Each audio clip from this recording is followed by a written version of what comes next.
Online web TV हेरेर बसिरहनुभएका सम्पूर्ण दर्शकहरूमा फेरि पनि म परणमाला केसीको र आज म अनलाइन वेब टिभी मार्फत मेरो टिप्स छ पोजिटिभ थिङ्किङ सकारात्मक सोच।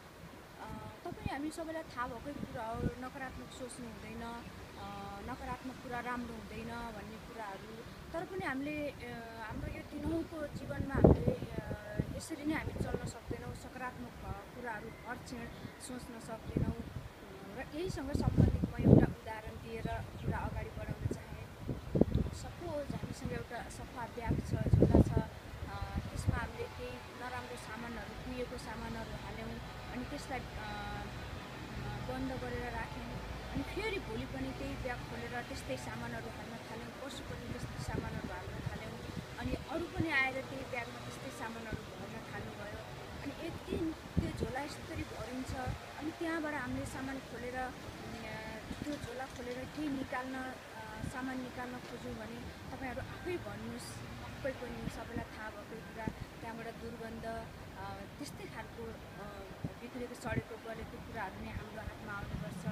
हो, हामीले पनि यही कुरा हाम्रो जीवनमा गरिरहेको छौँ, तर हामीलाई थाहै छैन हामीभित्र पनि यस्तो एउटा सफा ब्याग छ, यस्तो एउटा सफा झोला छ, त्यो हो हाम्रो मेमोरी ब्याग।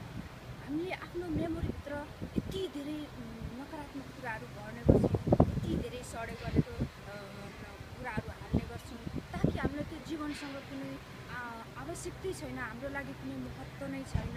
जब हामी सानो हुँदैबाटै हाम्रो बाबाआमाले यस्तो नगर उस्तो नगर, समाजले यो भन्छ त्यो भन्छ, फेरि जब हामी अलि ठुलो हुन्छौँ साथीभाइहरूले भर दिन खोज्नुहुन्छ, भर दिनुहुन्छ अनि हामी जब आफै बुझ्ने हुन्छौँ त्यो बेलामा पनि फेरि हामी आफैले थाहा हुँदाहुँदै पनि यो कुराहरू मेरो लागि राम्रो छैन, यो कुरा मेरो जीवनको लागि उपयुक्त छैन भन्ने कुरा थाहा हुँदाहुँदै पनि हामी आफैले पनि भर्ने गर्छौँ।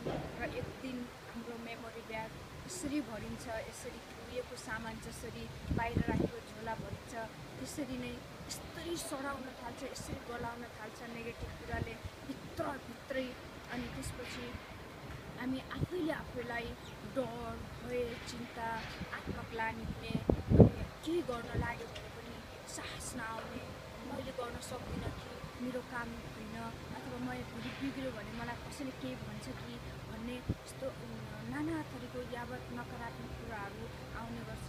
अनि जसले गर्दा बिस्तारै व्यक्तिहरू डिप्रेसनमा जाने हुन्छ। कुनै पनि व्यक्ति आजको भोलि नै डिप्रेसनमा जाने अथवा रोगी हुने हुँदैन, किनकि जब उसको दिमागमा नेगेटिभ कुराले ठाउँ ओगट्छ, जब त्यो बेलामा उसले आफूलाई कन्ट्रोल गर्न सक्दैन, त्यसपछि मान्छे डिप्रेसनमा जाने हो, बिरामी हुने हो। त्यसैले हामीले आफैले आफैलाई मूल्याङ्कन गर्न सिकौँ, आफैले आफैलाई हेर्न सिकौँ, हाम्रो दिमागमा कस्तो खालको प्रोग्रामिङ गरिरहेको छौँ, कस्तो खालको विचारहरू हामीले इनपुट गरिरहेको छौँ, हालिरहेको छौँ, हामी कस्तो वातावरणमा छौँ, हामी कस्तो साथीहरूको सङ्गतमा छौँ भनेर आफूले आफूलाई मूल्याङ्कन गर्न सिकौँ। अब हामीले जसरी बाहिरको ब्यागमा कुहिएको सामान लगेर झोलाबाट बाहिर फाले जसरी हाम्रो मेमोरीलाई फाल्न सक्दैनौँ, त्यसैले हामीले आफूले आफैलाई सकारात्मकतिर लानको लागि सकारात्मकतिर रूपान्तर गर्न सकिन्छ।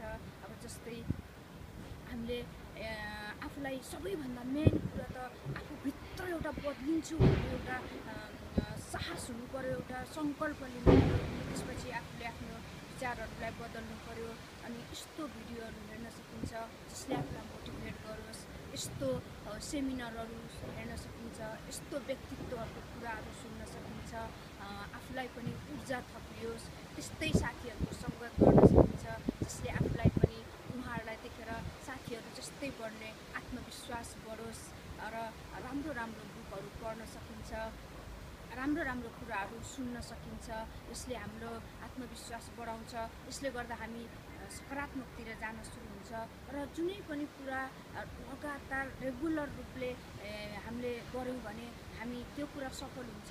त्यस्तै हामीले पनि दिनौँ पोजिटिभ कुराहरू माइन्डमा इन्फर्मेसन दिन थाल्यौँ भने हामी पक्कै पनि सकारात्मकतिर जान्छौँ। हुन त एक दिन एउटा भिडियो हेरेर अथवा अहिले मैले भनेको कुरा सुनेर तत्काल मान्छे चेन्ज हुन गाह्रो हुन्छ।